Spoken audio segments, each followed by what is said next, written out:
Hi, my name is Stacey Abrams, and this is my very first children's book, Stacey's Extraordinary Words, remarkably illustrated by Kit Thomas. I love words. I've always loved words. Big words, small words, strange words. In fact, my favorite word is syzygy, a word that doesn't have any traditional vowels. Do you have a favorite word? A word that just makes you happy? I love words, but I also learned that words can be your friends, and that's what made me write this book. This is a book about my very first spelling bee and how I learned the word perseverance and how that can change your life. You want to read it with me? Let's get started.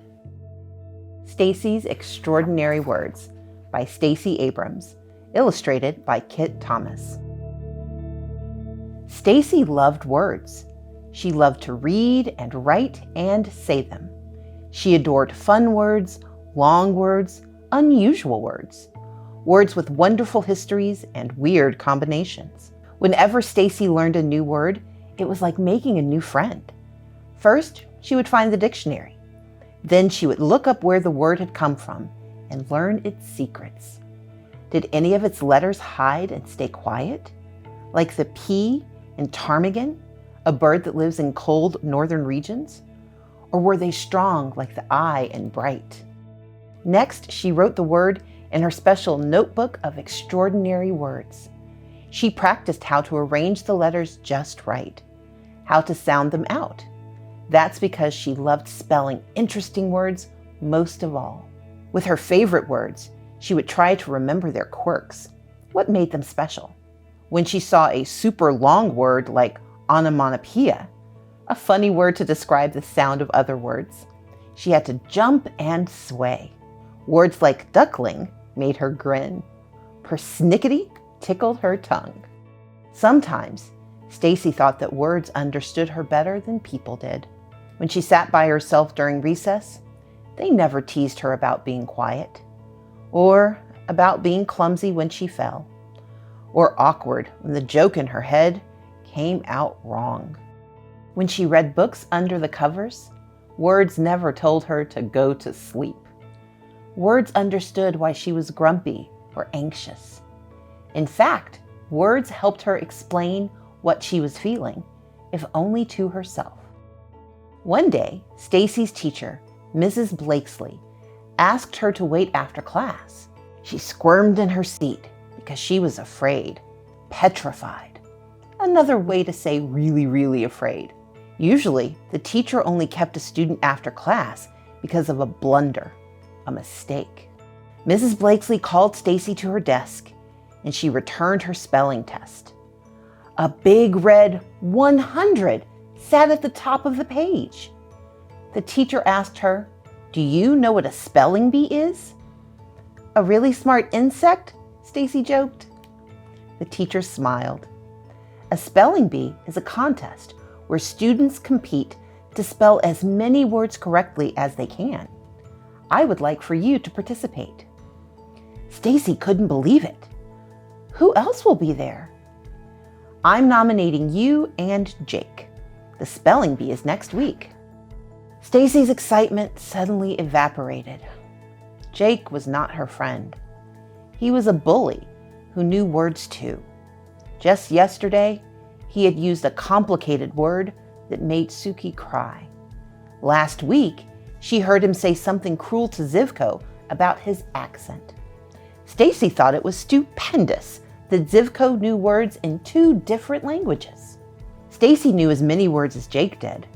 She wanted to say something when he said mean things to her friends, but she was intimidated, scared, because sometimes he said hurtful things to her too. She wished she had used her clever words to help Suki or Zivko or herself by speaking up. Perhaps at this spelling bee, she would be braver. At the spelling bee, she would not be silent. All week long, Stacey studied her spelling words from school and the ones she kept in her notebook. Still, the spelling bee felt as far away as the longest word she had ever seen, sesquipedalian, a fancy way to describe words with lots of syllables. The days of the week were monotonous, torturous, and sluggish. Every hour felt longer and longer. Stacey wished for the week to whisk its days away. Finally, the morning of the spelling bee arrived. Stacey walked into the county library with her mother, holding her hand tight. Mama gave her a big hug and whispered into her ear, "Just do your best. Your dad and I are very proud of you." Stacey followed her teacher to the room where the other students waited until it was time to go. Then they went onto a stage. The announcer explained the rules. Kids stepped up to the microphone one by one to get their word. If they spelled it right, the announcer told them so. But if they made a mistake, a bell would ring. The student would have to leave the stage. No do-overs. Stacey's turn finally came. Her stomach ached with nervous energy, but she was ready. Say the word. Dither. Sound it out. Dither. Spell it. D-I-T-H-E-R. That is correct.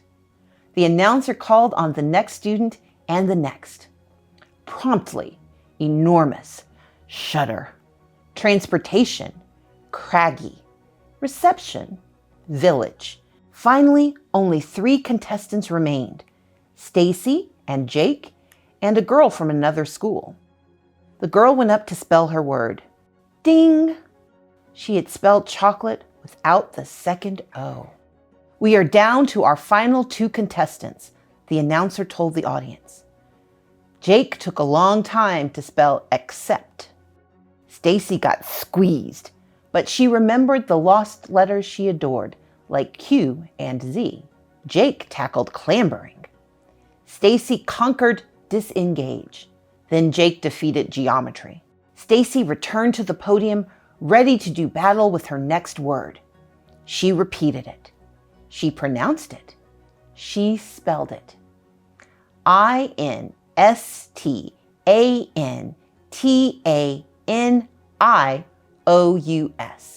Instantaneous. As she waited for the announcer, the bell dinged.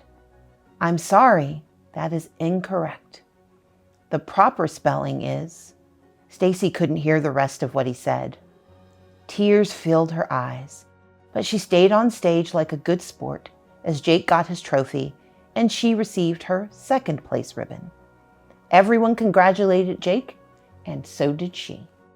"Good job." Jake laughed and rolled his eyes. "At least I know the difference between I and E." Stacey felt embarrassed, but she refused to let Jake make her cry. "Well, I misspelled my word, but I do know how to be courteous. You should try it." She turned away and went to find her mom. If today were like one of the stories Stacey loved most, she would have won, and Jake would have learned that words were a gift that shouldn't be used to hurt people. But things didn't always happen that way in real life. Sometimes change was harder, and it didn't happen right away. Stacey felt a hand brush at her cheek. It opened her fist and smoothed out the ribbon. "Mama." She put a butterscotch candy on top, Stacey's favorite kind. "You okay?" "I lost." "But you came so far, nearly to the very end." "Not far enough. I got the letter wrong. And I didn't win. I failed." "You only fail if you stop," her mother reminded her. "I know there's a word for that. You know it too." Stacey thought about one of her favorite words. Perseverance. Perseverance. Exactly. So let's go home and learn more words. There's always next year. Stacey imagined all the words she had yet to meet, new words and new ways to speak up and help others. She'd find them all. No, Mama, there's always tomorrow. The end. I hope you enjoyed Stacey's extraordinary words. Thank you for reading along with me.